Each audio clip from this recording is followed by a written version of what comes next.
Good morning বন্ধু। দেখতে পাচ্ছ আমার কাছে স্যামসাংয়ের F50 ফোন। এই ফোনটা এসেছিলো আমার কাছে তোমার ডিসপ্লে লাগানোর জন্য। এইটা আছাড় মারা ফোন ছিল। আছাড় মারা ফোনের মধ্যে বিভিন্ন রকম সমস্যা আছে।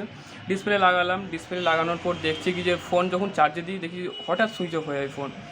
তো ফল্ট ফাইন্ডিং করলাম, ফল্ট ফাইন্ডিংয়ে পেলাম দেখছি যে চার্জিং আইসি প্রচুর হিট হচ্ছে। চার্জিং আইসি তুললাম, মার্কেট থেকে এনে নতুন চার্জিং আইসি বসালাম। তারপরেও দেখি প্রবলেম সলভ হচ্ছে না। তখন দেখছি কি যে এপিটি আইসি যেটা আছে 12 ভোল্টের এপিটি আইসি, ওটা দেখছি আউটপুট দিচ্ছে না। লাস্টে এপিটি আইসি তুলে বাইপাস করলাম, 5 ভোল্ট বাইপাস করলাম। এখন ফোন রানিং আছে বন্ধু, দেখতে পারো রানিং ফোন আছে। 6 পোর্ট চার্জারের ওদিকে দেখো, 6 পোর্ট চার্জারও চার্জ নিচ্ছে দেখো। মোবাইল এখন রানিং অবস্থায় আছে, ফোন চলছে, ফোনে কোনো প্রবলেম নাই। আর ফোনের প্রবলেম সলভ হয়েছে। কারো যদি চিপ লেভেলের যদি আইসির কাজ করাতে হয়, মানিকচক মালদা ডিস্ট্রিক্টের মানিকচকে যদি কেউ আইসির কাজ করায় তাহলে যোগাযোগ করতে পারো আমার সাথে।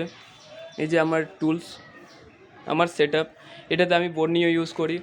এটা মাইক্রোস্কোপ, এটা দিয়ে আমি চিপ লেভেলের কাজ করি।